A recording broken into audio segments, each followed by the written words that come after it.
नमस्कार, मैं हूं वीरेश सिंह। आईटीआई के टॉक शो में आपका स्वागत है।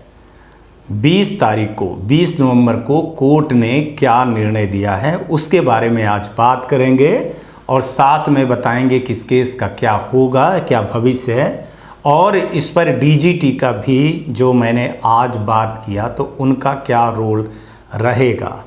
तीनों चीज़ें बताएंगे। तो सबसे पहले बताते हैं कि कोर्ट में क्या हुआ है। चलिए पहले सुन लेते हैं कि कोर्ट में क्या हुआ है, उसको बताते। तो चलिए सबसे पहले बताते हैं कि कोर्ट में क्या हुआ है। तो नई दिल्ली से बड़ी खबर ये आ रही है कि CITS 2014 के भर्ती मामले में आज जो सुनवाई हुई है, सुप्रीम कोर्ट में जो सुनवाई हुई है, उसमें कोर्ट ने सरकार को, यहाँ पर मैं एक चीज़ बताना चाहता हूँ कि कोर्ट ने सरकार को स्पष्ट निर्देश दिया है कि भाई साहब आपको 1 दिसंबर तक का हम टाइम दे रहे हैं। 1 दिसंबर तक का हम टाइम दे रहे हैं कि आप सभी आवश्यक दस्तावेज कोर्ट में प्रस्तुत करें। साफ लहजों में बोल दिया है। आप कोर्ट की उसमें भी सुन रहे होंगे कि जिसमें उन्होंने बोला है कि आप भैया 1 दिसंबर तक का हम आपको टाइम देते हैं, आप सारे दस्तावेज जो है तो कोर्ट में प्रस्तुत करें। कोर्ट ने कहा है कि अब इस मामले में देरी और भी अब देरी की कोई गुंजाइश नहीं है और ना होनी चाहिए और ना होने दूंगा। ये कोर्ट ने बोला कि मैं वो नहीं करने दूंगा देरी, मैं फैसला सुना दूंगा। अगर आप नहीं जमा करोगे इसलिए मैं फैसला सुना दूंगा, स्पष्ट उन्होंने बोला है। इसलिए सरकार से कंप्लीट फाइलिंग डॉक्यूमेंटेशन जो भी है इनके खिलाफ, CITS के खिलाफ, वो सरकार को बोले हैं कि आप जवाब सहित समय पर 1 दिसंबर को आपको कहा गया है कि आप कोर्ट में जमा करवाएं, अपना जवाब करवाएं, नहीं तो हम सुनवाई कर देंगे। इसके साथ ही कोर्ट ने मामले को ये भी कहा है कि हम अगली जो सुनवाई है उसकी तारीख को भी कोर्ट ने बता दिया है कि हम 1 तारीख तक आपको टाइम तो दे रहे हैं, लेकिन हम अगली सुनवाई जो है तो 12 दिसंबर को तय कर दिया है कि हम 12 दिसंबर को फाइनल इस पर सुनवाई करेंगे। आप अगर डॉक्यूमेंट जमा करवाएं या ना करवाएं, अगली सुनवाई में यह देखा भी जाएगा कि यहाँ पर मैं सवाल खड़ा कर रहा हूँ कि अगली सुनवाई में यह देखा जाएगा कि क्या सरकार जो है तो वास्तव में मांगे गए दस्तावेज को समय पर कोर्ट में जमा करवा देगी या फिर टाइम मांगेगी। ये बड़ा सवाल है, ये बड़ा सवाल है सरकार पे उठ रहा है कि आपको अभी टाइम दिया गया था, उस टाइम पे अगर आप दस्तावेज नहीं दे पाए तो कहाँ पर क्या है। क्या भर्ती प्रक्रिया पर रोक जारी रहेगी, ये एक बड़ा सवाल है, या फिर कोर्ट ने कोई बड़ा निर्देश दे देगा। क्योंकि कोर्ट का आदेश के बारे में ज़्यादा नहीं बोलना चाहिए। हमारा 2 है कि क्या ये भर्ती का जो है तो रोक जारी रहेगा या फिर कोर्ट कोई बड़ा जो है तो सुनवाई कर देगा, निर्देश दे देगा। इस सुनवाई को CITS 2014 के हजारों अभ्यर्थी थोड़ा सा बेहद जो है तो महत्वपूर्ण मान रहे हैं और तनाव में हैं, क्योंकि मैं जानता हूँ कि 2014 से लेकर के अभी तक कैसी उनकी दिन और रात बीती है। फिर ख़ास तौर से कोर्ट में सुनवाई हो तो एक एक दिन उनका कैसे कटता है, क्योंकि पिछले कई वर्षों से यह मामला जो है तो लंबित चल रहा है। सुनवाई हुई, सुनवाई में उनको लगा कि इस तारीख को हो जाएगा, फिर टाइम दिया गया 7 दिन को, उनको लगा कि 20 तारीख को हो जाएगा और आज वो ये सोच रहे थे कि आज हमारे हक में फैसला आ जाएगा। इसी आशा विश्वास के साथ में सुबह से ही टकटकी लगा करके कोर्ट की जो लिंक है उस पर मैंने देखा था कि बहुत सारे लोग उसको देख रहे थे और समझ रहे थे, लेकिन वहाँ पर सरकार जो है ना उसकी हमको बेरुखी बहुत समझ में आई और बहुत दुख दिया कि सरकार जो है तो समय पर डॉक्यूमेंट नहीं जमा की। इसमें सरकार की गलतियां साफ साफ दिखाई देती हैं। और अगर सरकार 1 दिसंबर तक दस्तावेज जमा नहीं करती है तो फिर क्या 12 दिसंबर को कोर्ट कोई बड़ा फैसला ले लेगी या फिर और डेट आगे बढ़ा देगी, भगवान मालिक है ना। इस पर कोई क्या कह सकता है।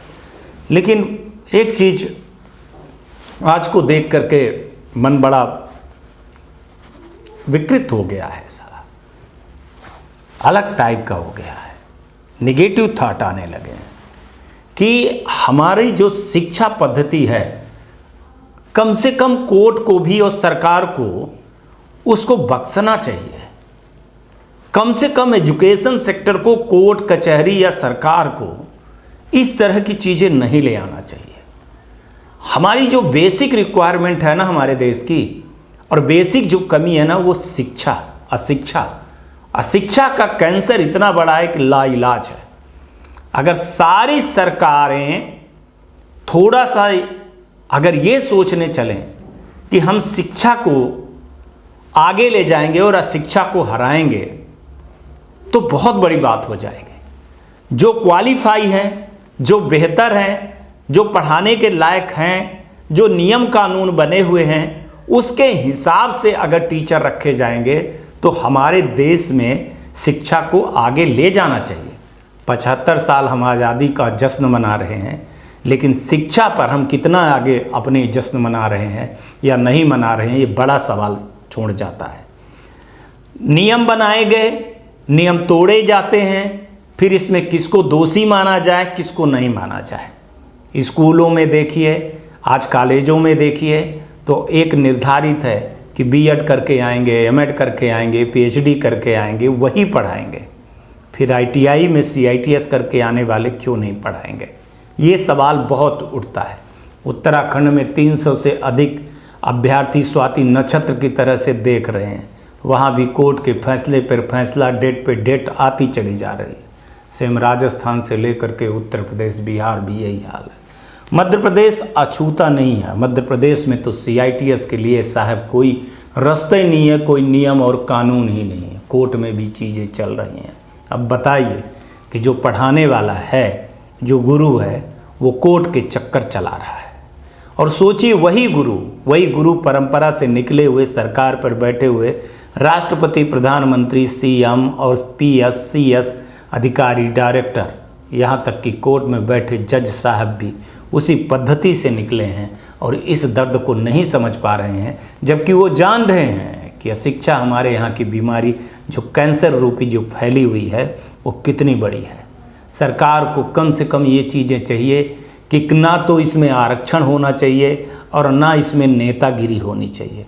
हमको और किसी से कोई मतलब नहीं है। शिक्षा में देखिए, कम से कम पढ़ाने वाले आउटसोर्स रखे जाते हैं, तो फिर आप ये डिग्री डिप्लोमा क्यों साहब, फिर ये नाटकबाजी नौटंकी क्यों साहब, फिर सीआईटीएस के लिए आईटॉट और ये सब दुनिया भर के लिए एनएसटी आईटीआई क्यों खुली है, क्यों जनता का पैसा बर्बाद कर रहे हैं आप लोग।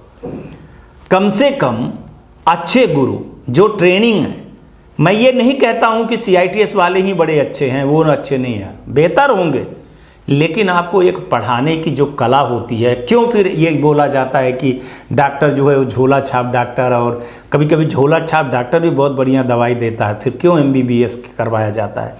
इस देश में क्यों इतना पैसा खर्चा कराया जाता है, क्यों आईएएस और आईपीएस की इतनी बड़ी परीक्षाएं की जाती है, फिर वो उसी से बाबू से उसको आईएएस तक ले जाया जाए, फिर क्यों चुनाव होते हैं, फिर क्यों ऐसी सारी चीज़ें होती है और जनता का पैसा खर्चा किया जाता है। भैया जो काबिल होगा उसी को आगे बढ़ा दें। लेकिन सवाल यहाँ पर हमारे देश की शिक्षा को लेकर के है, और ये जब चीज़ें होती है, मैं बिल्कुल बोलता हूँ, कभी कभी भर्ती के लिए कोर्ट में जाते हैं, कभी लड़के जा रहे हैं, कभी आईटीआई वाले जा रहे हैं, कभी पढ़ाने वाले जा रहे हैं, कभी और शैक्षणिक संस्थान जाते हैं। कम से कम सरकार को इसको तो वक्त देना चाहिए कि भैया जो एजुकेशन सिस्टम है वो कोर्ट तक नहीं आएगा, उसका डिसीजन सरकार करेगी, चाहे वो जिसकी सरकार हो, और एक फेयर होगा। जो परीक्षा देगा, पास होगा, क्वालिफाई होगा, इंटरव्यू देगा, वो पढ़ाएगा, जो नहीं देगा वो नहीं पढ़ाएगा। हम नहीं रखेंगे। स्कूलों में, कॉलेजों में जब ये व्यवस्था है बीएड वाली, तो फिर आईटीआई में क्यों नहीं है? इसको कौन सोचेगा? क्या ये आने वाली पीढ़ी के लिए खतरनाक चीजें नहीं हो रही हैं? फिर हमारे यहाँ कंपनियां ये कहती हैं कि भाई साहब जो आईटीआई में लेते हैं, कई आईटीआई वालों के कैंपस में हमको बुलाया जाता है, बड़ी बड़ी कंपनियां, जब मैं जाता हूं तो कहते हैं साहब देख लीजिए लड़के पढ़े नहीं हैं। अब प्रधानमंत्री अप्रेंटिसशिप मेला, जॉब मेला, बहुत सारी चीज़ें लगी। आप कहते हो कि हम 10 लाख वर्क फोर्स बनाएंगे, कहाँ से बनाओगे? 2 तरह से स्किल हैं हमारे यहाँ। एक तो वास्तव में जो स्किल होते हैं वो ना के बराबर है, और एक कागज़ लेकर के स्किल हो रहे हैं लड़के, जो कह रहे हैं कि नौकरियां नहीं हैं। इस देश में कंपनियां तो चल रही हैं ना, इस देश में रेलवे चल रहा है, बिजली विभाग चल रहा है, बहुत सारी चीज़ें चल रही हैं ना। तो इस पर कौन है? स्किल वाले हैं ना कि नॉन स्किल वाले हैं? नॉन स्किल वाले ही घूम रहे हैं। कम से कम चाहे जिसकी भी सरकार हो, एक चीज़ कर दिया जाए कि ना तो इसमें आरक्षण लगेगा, ना इसमें जो है तो कुछ रहेगा। जो बढ़िया लोग रहेंगे, परीक्षा दें, ट्रेनिंग लें, परीक्षा दें, क्वालिफाई हो, सीधे वो पढ़ाने में आए।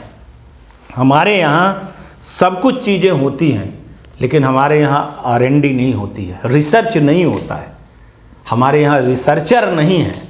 इसलिए हमारे यहाँ सबसे बड़ी जो दिक्कत हो रही है वो यही दिक्कत हो रही है कि अच्छे टीचर का अभाव है।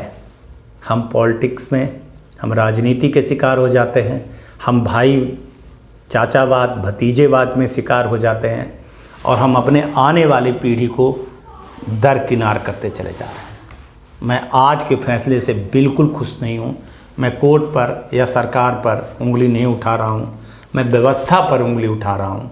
हम आने वाली पीढ़ियों पर अब व्यवस्था उठा रहा हूँ कि इनका क्या होगा। आज तक के लिए इतना ही। कल आएंगे तो फिर किसी नए मुद्दे पर बात करेंगे। नमस्कार, जय हिंद, जय भारत।